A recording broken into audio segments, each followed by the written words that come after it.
ठीक है, तो लास्ट वीडियो में हमने किया था, क्वेश्चन नंबर 52 तक कर लिया था। हम कर रहे थे class 9 subject mathematics, chapter number 10 circle. ये पीके गर्ग रेफरेंस बुक में से हम कर रहे हैं।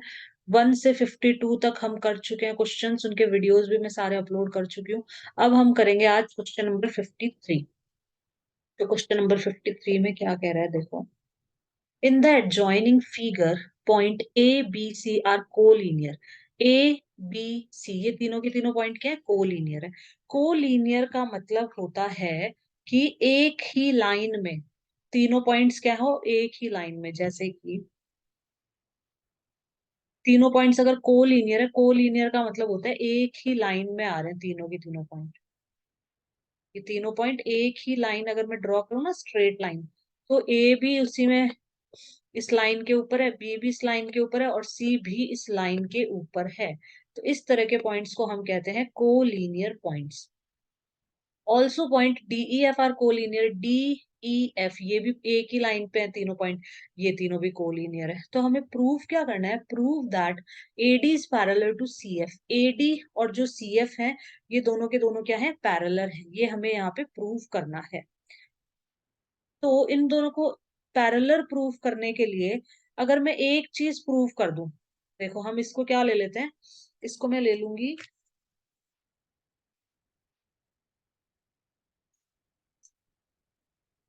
इसको हम ले लेंगे एंगल नंबर 1। ये जो एंगल ए है, इसको मान लो एंगल 1। ठीक है, पूरा नहीं, सिर्फ यहाँ तक, ये इतना। वापस से बना देती हूँ, रुको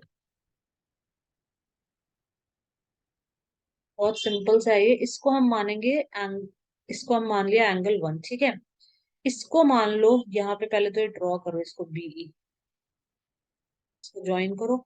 अब ये जो ई एंगल है, ये इसको मैं मान रही हूँ एंगल नंबर 2, और इसको मैं मान रही हूँ एंगल नंबर 3। अब देखो, अगर हमें क्या है, एडी और सी एफ इन दोनों को पैरेलल प्रूफ करना है, तो अगर मैं एंगल 1 और एंगल 3 इन दोनों का सम 180 के बराबर प्रूफ कर दूं, तो प्रूफ ये पैरेलल प्रूफ हो जाएगा। मतलब हम प्रूफ क्या करना है, यहाँ पे लिखेंगे आंसर नंबर 53। 53 टू प्रूफ में आप लिखोगे कि angle 1 plus angle 3 is equal to 180। ये हमें प्रूव करना है, तो टू प्रूव में आप ये लिख दो, angle 1 plus angle 3 is equal to 180। मतलब अगर इन दोनों एंगल का सम 180 हो जाता है, क्योंकि देखो जो पैरेलल लाइंस होती हैं और एक ये ट्रांसवर्सल होती है, तो इस इन दोनों एंगल्स का जो को इंटीरियर एंगल होता है, इनका सम कितना होता है? 180 होता है। अगर इनका सम 180 है, इसका मतलब ये दोनों लाइन क्या है? पैरेलल है। ये प्रूफ हो जाता है। तो हमें बोला है कि ये प्रूफ करो कि ये दोनों लाइन पैरेलल है।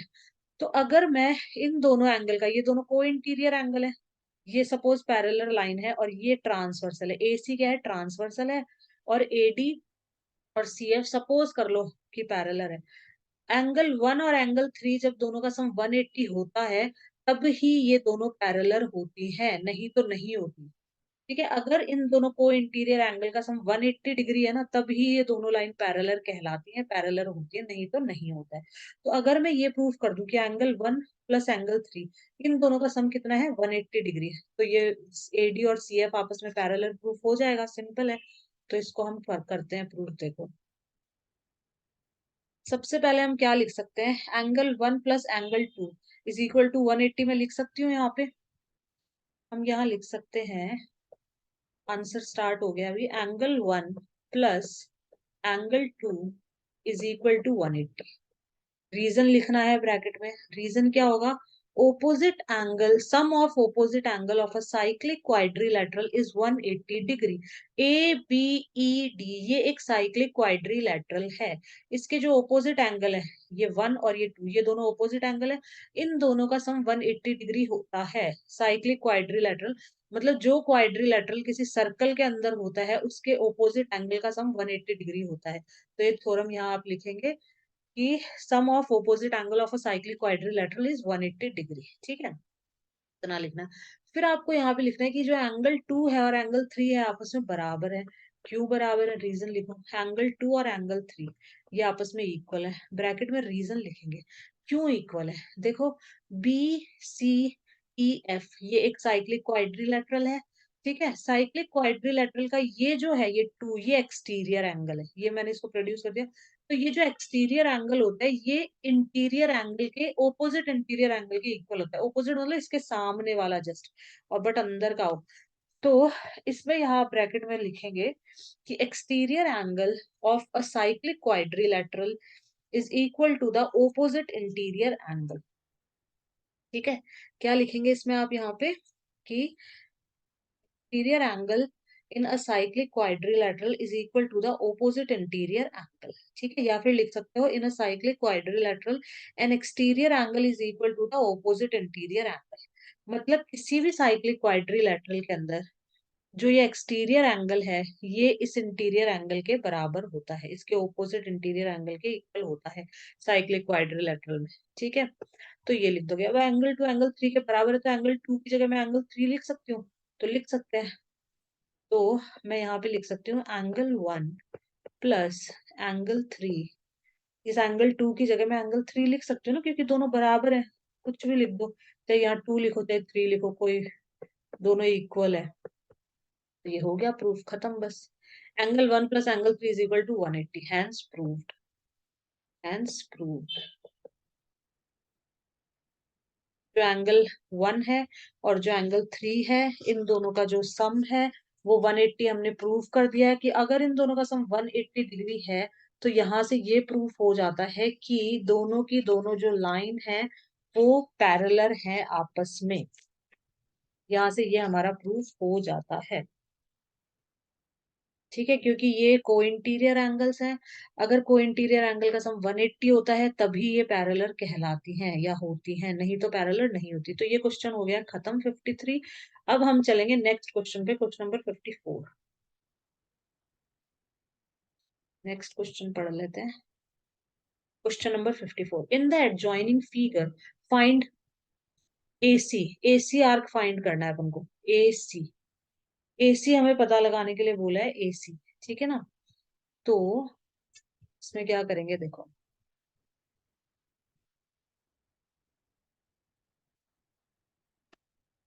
हम्म, सबसे पहले सबसे पहले हम लोग क्या करेंगे, इसके अंदर ये कितना दे रखा है हमें, 50 डिग्री का दे रखा है।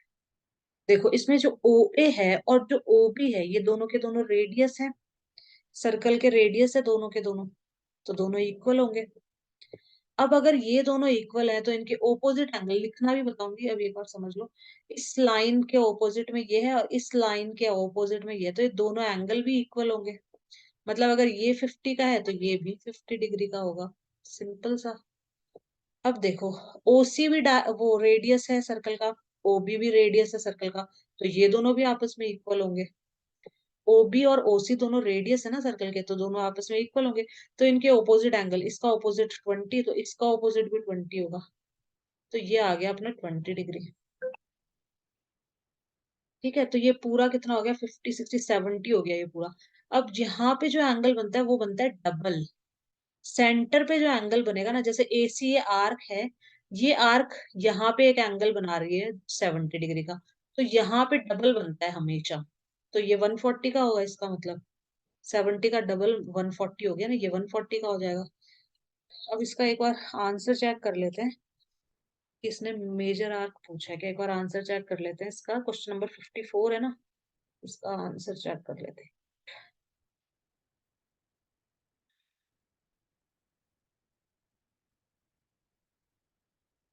140 आ रहे हैं, ठीक है। तो इसने हमसे ये आर्क पूछा है, इसने पूछा है कि व्हाट इज द मेजर, ये इसका मतलब मेजर है। फाइंड मेजर ऑफ एसी, जो एसी आर्क है, एसी ये आर्क है, इसका मेजर बताइए, मतलब ये कितने डिग्री का है ये बताइए। तो ये 140 का। अब इसको लिखना कैसे देखो, आंसर नंबर 54। तो इसको आप कैसे लिखेंगे, इसमें सबसे पहले आपको लिखना है O A is equal to O B. O A और ओ बी आपस में बराबर है, क्यों बराबर है, रीजन लिखना है ब्रैकेट में। Radius of the circle, radius of the circle, दोनों के दोनों सर्कल के क्या है, रेडियस है। मैं शॉर्ट में लिख रही हूँ, आपको फुल लिखना है पूरा। Radius of the circle, O A और ओ बी दोनों ही सर्कल के रेडियस हैं, तो दोनों आपस में इक्वल होंगे। तो दोनों आपस में इक्वल है, तो दोनों एंगल भी आपस में इक्वल हो जाएंगे ना, क्योंकि ओपोजिट एंगल इक्वल होता है। तो यहाँ पे फिर आपको लिखना है angle O A B is equal to angle O B A. Angle O B A, दोनों एंगल भी आपस में इक्वल हो जाएंगे। ब्रैकेट में आपको रीजन लिखना है, ब्रैकेट में यहाँ पे आप रीजन लिखेंगे opposite angles of equal sides are equal। Equal side के जो opposite एंगल होते हैं वो इक्वल होते हैं। opposite angles of equal sides are equal। ठीक है, ये आपको यहाँ पे लिखना है।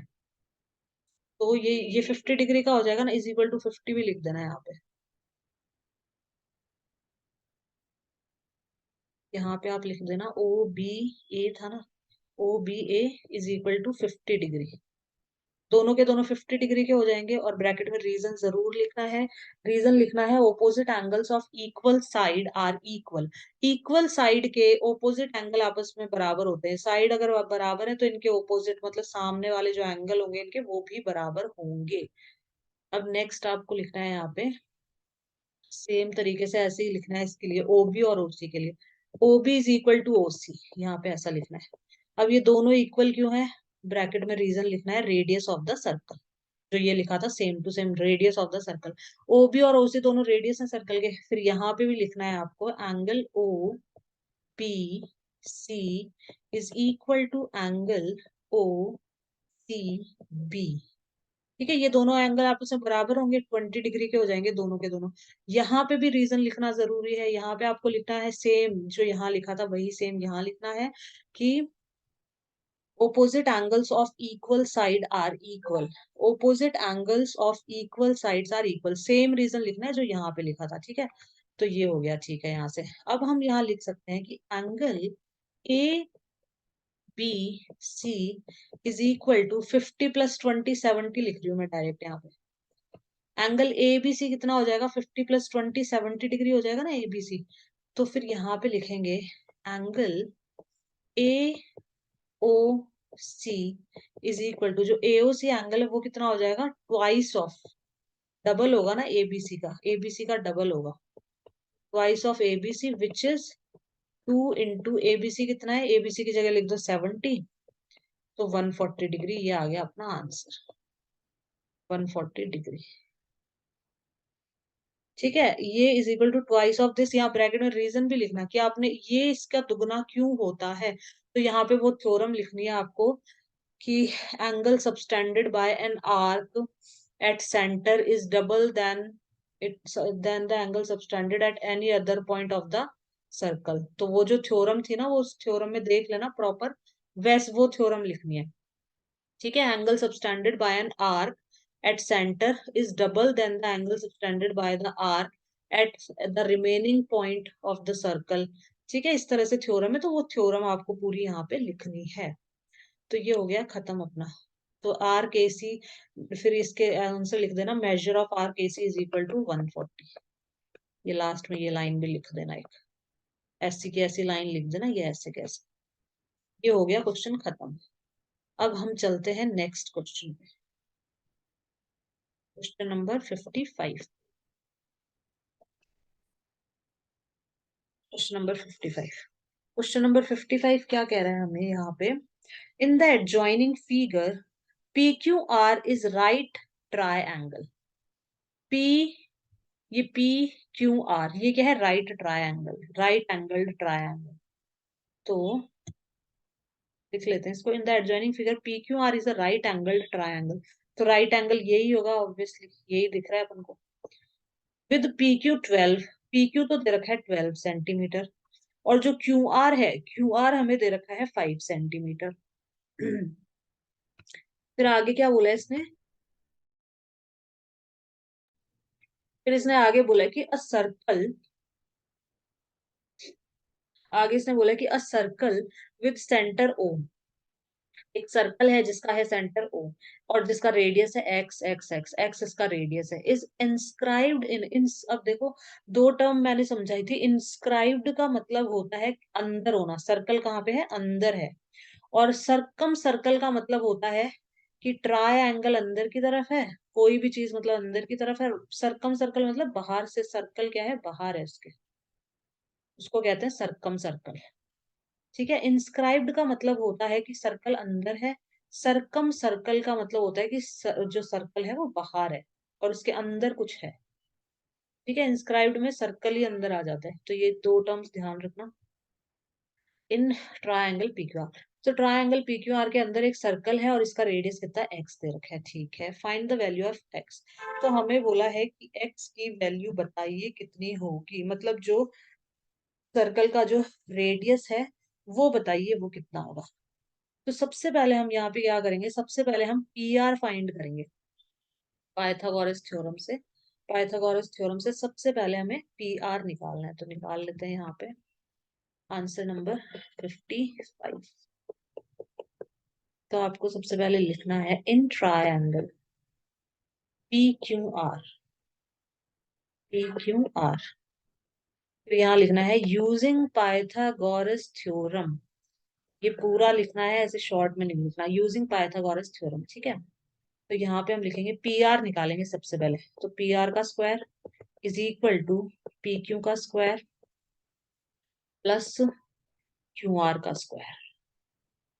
ठीक है, तो पी आर तो मुझे पता नहीं, तो एज इट इज आएगा। पी क्यू मुझे पता है 12 है, 12 का स्क्वायर कितना होता है, 144 होता है, 140 प्लस क्यू आर का स्क्वायर, क्यू आर 5, 5 का स्क्वायर कितना होता है, 25। ठीक है, दोनों को ऐड कर दो, 40, 50, 60, 169 आ जाएगा। तो यहां से पी आर कितना आ गया, पी आर बराबर रूट 169, तो 169 13 का होता है, तो पी आर कितना आ गया, 13। तो अपना पी आर आ गया यहाँ पे 13 सेंटीमीटर। मतलब जो ये है, ये कितना आ गया हमारा, ये आ गया हमारा 13 सेंटीमीटर। ठीक है, अब हम क्या करेंगे, अब देखो, अब हम ये जो बॉक्स बना रखा है, इन्होंने ऑलरेडी बना रखा है। अब हम क्या करेंगे, ये जो ए ओ बी क्यू, ये एक स्क्वायर है। कैसे स्क्वायर है, क्योंकि देखो ये भी एक्स है, ठीक है, ये साइड भी एक्स है और ये भी एक्स है, देखो इसके बराबर ही है ना, इसके इक्वल ही है, और ये इसके इक्वल है। तो ये पूरा का पूरा क्या है, एक स्क्वायर है। ये साइड और ये साइड तो बराबर है ही, एक्स एक्स है दोनों, और ये लेंथ आपस में इक्वल है, ये आई है। तो ओ ए बी क्यू क्या है, यहाँ पे एक स्क्वायर है। तो इसके अंदर जो अपना ये जो क्यू भी है, ये भी एक्स हो जाएगा। तो ये बी आर जो बचा ना, ये कितना हो जाएगा, ये हो जाएगा 5 माइनस एक्स। मैं इसको लिख देती हूँ, यहाँ पे जो बी क्यू है ये भी एक्स होगा, सिंपल सी चीज है। ए क्यू है ये भी एक्स होगा, सिंपल सी चीज है। तो यहाँ पे जो ये बी आर है, बी आर कितना हो जाएगा, ये पूरा 5 है, 5 में से मैं एक्स हटा दूं, तो जो बी आर है मतलब ये जो है, ये अपना हो जाएगा 5 माइनस एक्स। ये कितना हो जाएगा, 5 माइनस एक्स हो जाएगा।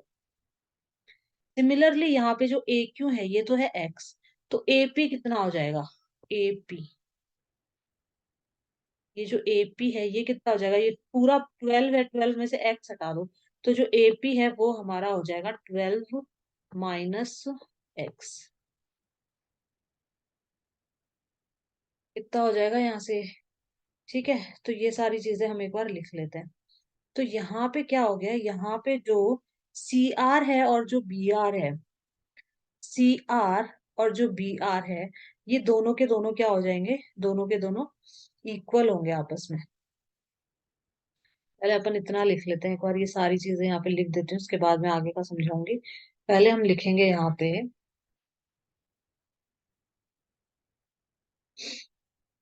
सारी चीजें लिख लेते हैं। सबसे पहले हम लिखेंगे कि बी क्यू बराबर कितना है, X. B Q is equal to कितना है यहाँ पे, एक्स लिखूंगी मैं। ठीक है, तो बी आर कितना हो जाएगा मेरा, बी आर हो जाएगा 5 में से एक्स हटा दो तो बी आर आ जाएगा।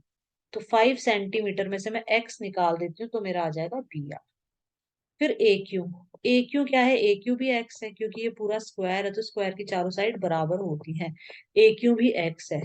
अब एपी कितना आ जाएगा, पूरा 12 था तो 12 में से एक्स हटा दो, तो 12 माइनस एक्स, ये आ जाएगा मेरा एपी। अब बस ये होने वाला है खत्म। अब देखो इसमें क्या है, अब हम यहाँ लिख सकते हैं कि सी आर जो है और बी आर जो है, ये दोनों आपस में क्या है, बराबर है। क्यों बराबर है, ब्रैकेट में यहाँ पे रीजन लिखना है। देखो ये जो सी आर है और ये जो बी आर है, ये आपस में इक्वल है। क्यों इक्वल है, इसको हम कहते हैं टेंजेंट। ये सर्कल की क्या है, टेंजेंट है। टेंजेंट मतलब जो सर्कल को कोई भी एक पॉइंट पे ऐसे टच करके निकल जाए, ऐसे बाहर से, उसको हम टेंजेंट बोलते हैं। तो ये टेंजेंट एक्सटर्नल पॉइंट से टच करिए ना, तो ये भी टेंजेंट है, ये भी टेंजेंट है। इन दोनों टेंजेंट की क्या होती है, लेंथ बराबर होती है।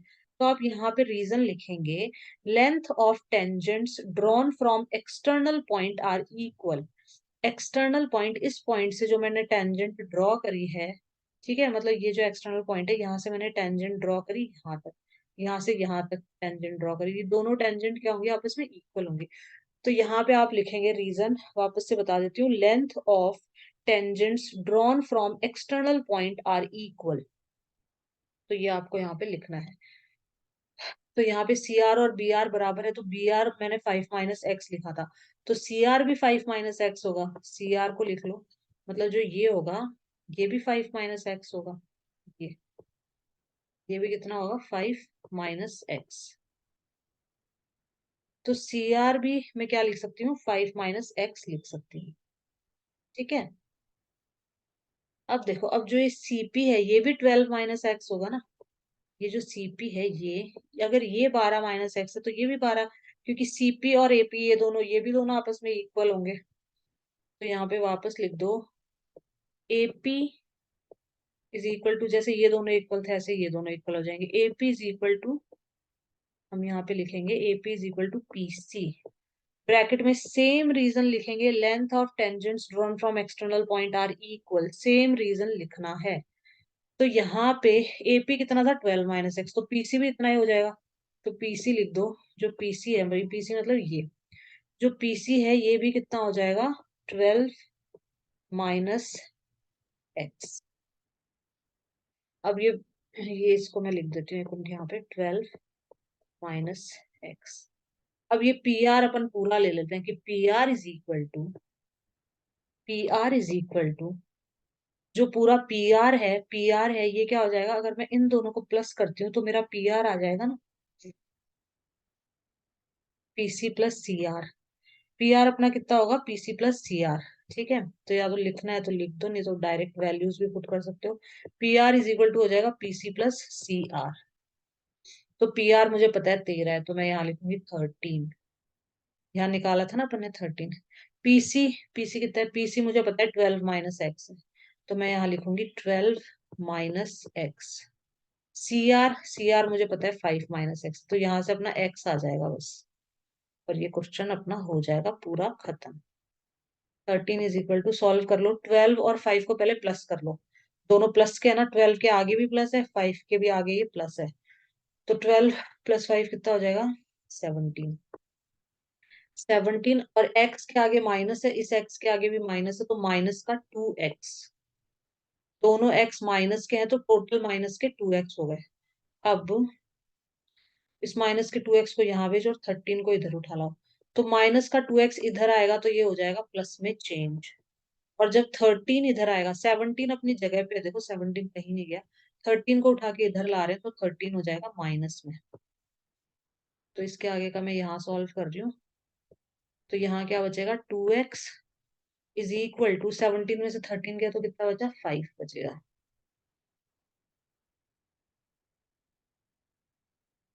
सॉरी, 4 बचेगा ना, 7 में से 3 गया तो 4 बचेगा ना। ठीक है, तो 4 बचेगा। तो 2x इज इक्वल टू 4, और x इज इक्वल टू कितना आ गया, 2 सेंटीमीटर।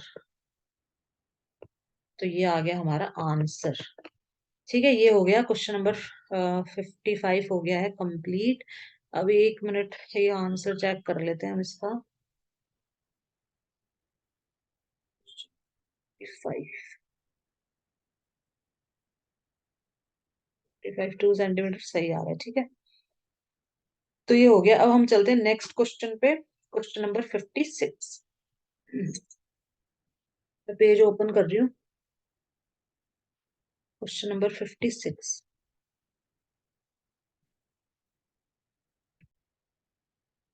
क्वेश्चन नंबर 56, 55 तक कर लिया, question number 56। In the adjoining figure A B and C D are two chord, A B and C D ये दोनों दो कॉर्ड्स हैं of a circle with centre O, और इस सर्कल का जो सेंटर है वो है ओ, ठीक है। The chords intersect each other at P, दोनों जो कॉर्ड्स हैं वो एक दूसरे को पी पे इंटरसेक्ट कर रही हैं। If PO bisect A P D, जो पीओ है ये ए पी डी को बायसेक्ट कर रहा है, मतलब इसका मतलब हुआ जो पीओ है वो ए पी डी को बायसेक्ट करना, मतलब इक्वल पार्ट्स में डिवाइड करना, मतलब ये दोनों एंगल्स आपस में क्या हो जाएंगे, इक्वल हो जाएंगे। ये जो दोनों एंगल है ये हो जाएंगे आपस में इक्वल, ये एंगल और ये एंगल इक्वल दे रखा है, ये गिवन है। Prove that A B is equal to C D, हमें ये प्रूव करना है कि जो ए बी है और जो सी डी है ये दोनों आपस में बराबर हैं, ये दोनों कॉर्ड्स आपस में बराबर हैं। तो देखो इसमें सिंपल सा क्या चीज करना है, यहाँ पर ओ से एक परपेंडिकुलर ड्रॉ कर दो, किस पे, ए बी पे परपेंडिकुलर ड्रॉ कर देंगे, और ओ से एक परपेंडिकुलर ड्रॉ कर देंगे सी डी पे, ठीक है। तो इसको हम कर लेते हैं यहीं पे, आंसर नंबर 56। बहुत ही इजी है, इसमें क्या करना है आपको, और इस परपेंडिकुलर का आप कुछ भी नाम दे सकते हैं। इसका हम नाम दे देते हैं यहाँ पे ए बी सी डी, ई और एफ दे देती हूँ मैं, ठीक है। इसको लिख देती हूँ मैं ई, और इसको मैं लिख देती हूँ एफ। अब हम यहाँ पे क्या करेंगे, अगर मैं इन दोनों ट्रायंगल को कॉन्ग्रुएंट प्रूफ कर दूं, कॉन्ग्रुएंट प्रूफ कर दो इन दोनों ट्रायंगल, तो आपको यहाँ पे क्या लिखना है, सबसे पहले आपको यहाँ पे लिखना है कंस्ट्रक्शन। कंस्ट्रक्शन में आप लिखेंगे, कंस्ट्रक्ट, मैं लिख नहीं रही हूँ, आपको लिखना है, मैं बोल रही हूँ सिर्फ, construct O E perpendicular to A B and O F perpendicular to C D, ये आपको कंस्ट्रक्शन में लिखना है। Construct O E perpendicular to A B, O F perpendicular to C D, ठीक है, इतना लिखना है। इसके बाद हम सॉल्यूशन करना चालू करते हैं। इसके बाद आपको यहाँ पे लिखना है इन ट्रायंगल पीईओ, दोनों को कॉन्ग्रुएंट प्रूफ करना है। सबसे पहले मैं बताऊंगी क्यों कर रहे हैं हम। In triangle PEO and triangle PFO, ठीक है, दोनों ट्रायंगल ले लो, दोनों को कॉन्ग्रुएंट प्रूफ करने के लिए कोई भी तीन चीज, तो तीन चीज मैं सबसे पहले लिख देती हूँ, angle E P O is equal to angle F P O. Given है हमें कि इसने बोला है कि ये दोनों एंगल आपस में इक्वल है ना, क्योंकि इसने बोला है कि बाय पीओ क्या है, बाइसेक्ट कर रहा है, तो ये दोनों एंगल आपस में बराबर है। तो यहाँ पे मैं रीजन लिखूंगी गिवन, ये मुझे गिवन है। अब दूसरी क्या चीज है, पीओ पीओ एक कॉमन साइड है, पीओ दोनों ट्रायंगल के अंदर आ रही है, तो हम यहाँ लिखेंगे कॉमन साइड, ठीक है। ये देखो ये जो पीओ है ये दोनों में आ रही है, तो ये क्या हो गई हमारी कॉमन साइड हो गई, ठीक है। अब ये 90 डिग्री है, एफ पी एफ ओ, तो यहाँ भी लिखेंगे angle P F O is equal to angle P E O is equal to 90 degree, ठीक है। अब ये देखो आर एच एस नहीं लगेगा यहाँ पे, आर एच एस का मतलब होता है, R H S congruency rule का क्या मतलब होता है, आर का मतलब होता है कोई भी एक राइट एंगल, तो राइट एंगल है, ठीक है। एक हाइपोटेन्यूज होनी चाहिए, हाइपोटेन्यूज भी है, ठीक है। फिर एक साइड भी होनी चाहिए, बट ये तो साइड नहीं है, ये तो एंगल है, तो यहाँ पे आर एच एस नहीं लगेगा, यहाँ पे ए एस कॉन्ग्रुएंसी रूल लगेगा, ठीक है।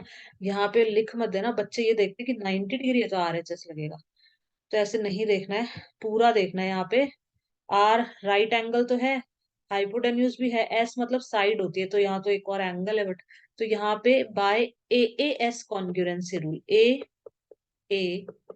एस कॉन्ग्रुएंसी रूल, दोनों ट्रायंगल आपस में कॉन्ग्रुएंट हो जाएंगे। इसके आगे का मैं यहाँ कर रही हूँ, triangle P E O is congruent to triangle PFO, दोनों के दोनों ट्रायंगल आपस में कॉन्ग्रुएंट हो गए। कॉन्ग्रुएंट होने का मतलब होता है कि जो कॉरेस्पॉन्डिंग पार्ट है वो सब आपस में इक्वल हो जाएंगे, मतलब जो ओ ई है और जो ओ एफ है ये भी इक्वल है, तो मैं यहाँ लिख सकती हूँ कि O E is equal to O F. Bracket में आप लिख दे C P C T. O is equal to O F, bracket में CPCT, corresponding parts of congruent triangle. दो ट्रायंगल अगर आपस में कॉन्ग्रुएंट हैं तो इनके सारे जो पार्ट्स होते हैं, जैसे ईओ ओ एफ के बराबर हो जाएगा, पी एफ पी के बराबर हो जाएगा, सब आपस में बराबर हो जाते हैं, इक्वल हो जाते हैं। तो ओ ई और ओ एफ भी आपस में क्या है, इक्वल है। तो अगर ओ ई और ओ एफ आपस में इक्वल है तो ए बी और सी डी भी इक्वल हो जाएंगे। थ्योरम पढ़ी थी हमने एक, तो हम यहाँ लिख सकते हैं therefore A B is equal to C D. Bracket में रीजन लिखना पड़ेगा, थ्योरम लिखनी पड़ेगी ब्रैकेट में। देखो हमने एक थ्योरम पढ़ी थी कि अगर सेंटर से हम परपेंडिकुलर ड्रॉ करते हैं कॉर्ड पे, इन पे कॉर्ड पे, अगर ये दोनों परपेंडिकुलर इक्वल हैं तो जो कॉर्ड होती है वो भी आपस में इक्वल होती है। तो यहाँ पे आपको वो थ्योरम लिखनी है कि if two chords are equidistant from center then they are equal to each other। ये थ्योरम है अपने चैप्टर 10th सर्कल के अंदर कि if two chords are equidistant from the center, centre से अगर ये दोनों बराबर की दूरी पे हैं, ओ से ई और ओ से एफ ये दोनों इक्वल है, ओ ई और ओ एफ इक्वल है। अगर दोनों कॉर्ड्स इक्वल डिस्टेंस पे हैं तो दोनों कॉर्ड्स भी आपस में इक्वल होती हैं। तो यहाँ पे आपको रीजन लिखना है कि इफ वो chords equidistant from center are equal। ठीक है, ये यहाँ पे थ्योरम लिखनी है। ये हो गया क्वेश्चन खत्म। 56 अपना खत्म हो गया है। अब हम चलेंगे नेक्स्ट 57, 58 और 59, तीन क्वेश्चन और बचे हैं। क्वेश्चन नंबर 57, 3 मिनट बचे हैं। चलो देख लेते हैं, अगर पढ़ के हो पाता नहीं हो पाता 3 मिनट्स में।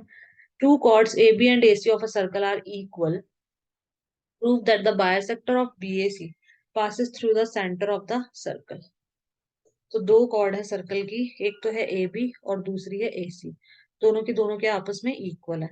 मतलब इसका डायग्राम बनेगा कुछ ऐसा। Answer number 7।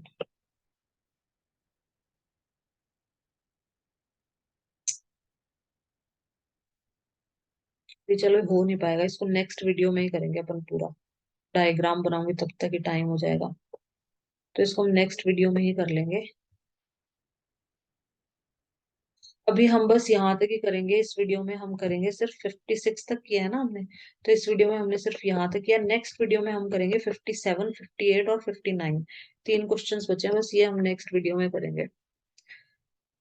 ठीक है, if you like the video please do like share and subscribe my channel, और if you have any doubt so please do write in the comment box। I'll definitely reply as soon as I see your message। I hope you like this video। Thanks for watching, have a nice day।